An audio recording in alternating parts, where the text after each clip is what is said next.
안녕하세요. 비탐성에 오신 빛의 교회 지체 여러분들을 사랑하고 축복합니다. 기도하심으로 2024년 3월 25일 비탐성을 시작하겠습니다. 하나님 아버지, 예수님의 부활을 준비하며 나아갑니다. 오늘 우리에게 오신 예수님에 대하여 더 알게 해주시고 예수님을 더욱 사랑하는 우리 모두가 되게 해주세요. 예수님의 이름으로 기도드립니다. 아멘. 이번 주는 예수님의 십자가와 부활에 대하여 더욱 집중하는 한 주가 되기를 소원합니다. 오늘 우리가 함께 공부할 말씀은 마태복음 26장 36절에서 46절입니다. 마태복음 26장 36절에서 37절. 그때 예수께서 제자들과 함께 겟세마네라고 하는 곳에 가서 그들에게 말씀하셨다. 내가 저기 가서 기도하는 동안에 너희는 여기에 앉아 있어라. 그리고 베드로와 세베대의 두 아들을 데리고 가서 근심하며 괴로워하기 시작하셨다. 예수님께서는 십자가의 사건 전에 겟세마네에 기도하러 가십니다. 같은 시간을 묘사하는 누가복음 22장 39절에서 보면 예수님께서는 늘 하시던 대로 가서 기도하셨다고 합니다. 예수님께서 늘 하시던 대로 습관과 같이 가서 기도하신 곳의 이름은 겟세마네입니다. 겟세마네의 뜻은 기름 짜는 틀입니다. 기름 짜는 그 시간에만 사람이 있지 그 시간을 제외하고는 사람이 돌아다니지 않는 조용하고 한적한 곳이라는 것이죠. 예수님께서는 절기마다 예루살렘에 오시면 다른 사람을 피해 한적한 작은 동산인 겟세마네에서 기도하신 것입니다. 항상 예수님께서는 혼자 기도하러 가셨습니다. 그렇지만 오늘 십자가 사건 직전에 예수님께서는 다른 모습을 보이십니다. 예수님께서는 제자들과 함께 그리고 베드로와 세베대의 두 아들을 데리고는 조금 더 가까이 예수님께서 항상 기도하신 곳으로 들어가십니다. 마태복음 26장 38절. 그때 예수께서 그들에게 말씀하셨다. 내 마음이 괴로워 죽을 지경이다. 너희는 여기에 머무르며 나와 함께 끼어 있어라. 예수님께서는 베드로를 포함한 3명의 제자들에게 내 마음이 괴로워 죽을 지경이야 라고 말씀하시고 함께 깨어 있으라고 말씀하십니다. 그들에게도 함께 깨어 기도하라고 하시는 것이죠.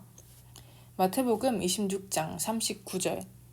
예수께서는 조금 더 나아가서 얼굴을 땅에 대고 엎드려서 기도하셨다.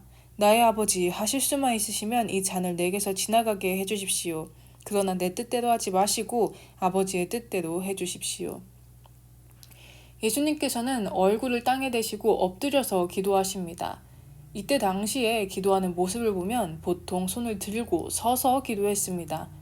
예수님께서는 일어서서 손 들 힘도 없을 만큼 예수님께서 하신 말씀처럼 괴로워 죽을 지경이었기 때문에 얼굴을 땅에 대고 엎드려서 기도하십니다. 예수님께서는 무슨 기도를 하셨나요? 나의 아버지, 하실 수만 있으시면 이 잔을 내게서 지나가게 해주십시오. 그러나 내 뜻대로 하지 마시고 아버지의 뜻대로 해주십시오. 이렇게 기도하셨습니다. 예수님께서 그토록 피하고 싶으신 그 잔은 무엇일까요? 바로 하나님의 진노의 잔입니다. 시편 75편 8절.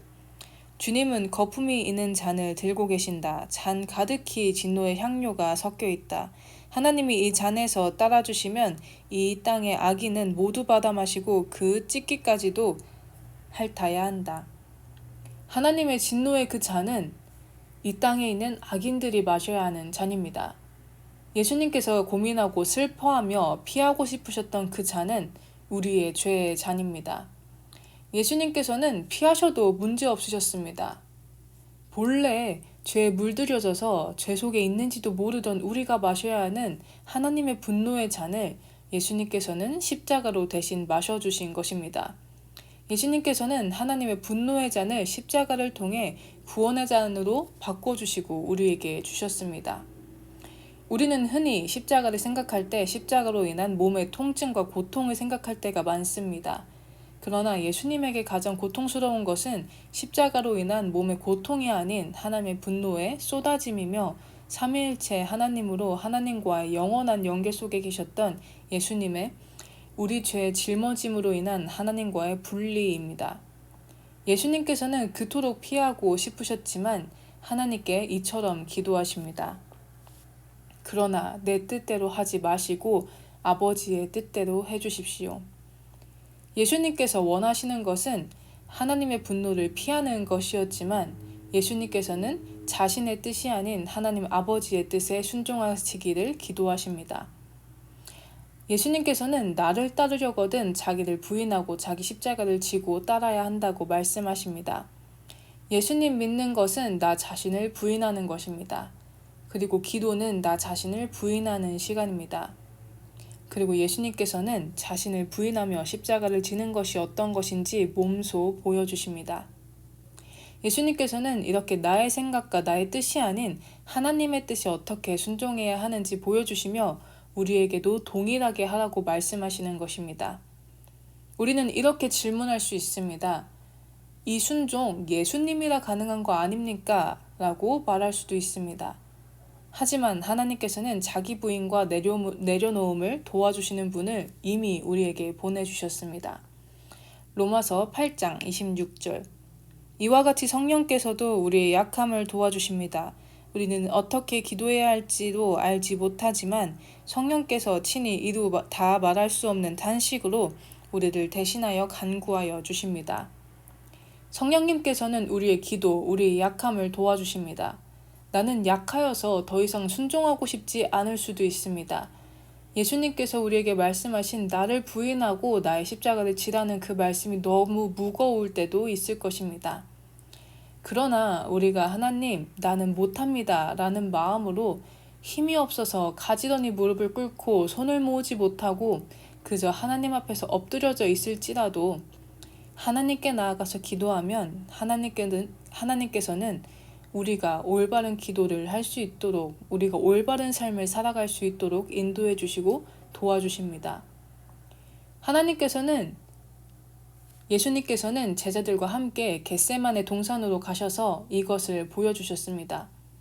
누가복음에서 보면은 돌 던져서 닿을 만한 거리에서 예수님이 기도하셨다고 합니다.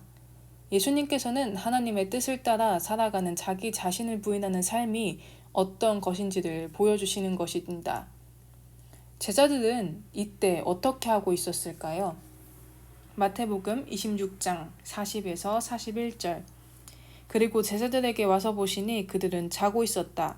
그래서 베드로에게 말씀하셨다. 이렇게 너희는 1시간도 나와 함께 깨어 있을 수 없느냐? 시험에 빠지지 않도록 깨어서 기도하여라. 마음은 원하지만 육신이 악하구나. 그들은 자고 있었습니다. 예수님께서는 자고 있는 제자들에게 이렇게 말씀하십니다.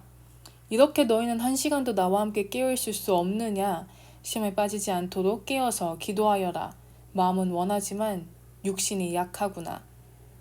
예수님께서는 제자들에게 시험에 빠지지 않도록 깨어서 기도하라고 하십니다.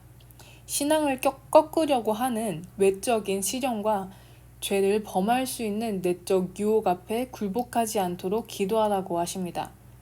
하지만 42절에서 46절을 보면 제자들은 너무 졸려서 눈을 뜰 수 없을 정도의 모습이었습니다. 그들은 기도하지 않았습니다. 이후에 제자들은 예수님이 군사들에게 잡히시던 그날 모두 도망칩니다. 그들은 신앙을 꺾는 외적인 시련에 굴복하며 예수님을 떠나게 됩니다. 예수님을 믿는 것은 결코 쉬운 일이 아닙니다. 예수님이 나의 주인이시며 구원자라는 그 믿음이 밑바탕이 되어 있기에 우리의 뜻이 아닌 하나님의 뜻으로 살아가야 하는 것이 바로 우리의 삶이 되어야 합니다. 그러한 어려움의 연속 속에서 우리가 예수님을 계속해서 믿을 수 있도록 나의 마음이 흔들리지 않도록 하는 힘은 기도에서 나옵니다. 우리 예수님의 십자가와 부활을 생각하고 기념하는 이 한 주는 우리 함께 기도하기 원합니다. 한 주간 하나님, 나도 예수님처럼 하나님의 뜻에 순종하는 사람이 되게 해주세요 라고 기도하는 우리가 되기를 원합니다. 기도하심으로 비탐성을 마치겠습니다.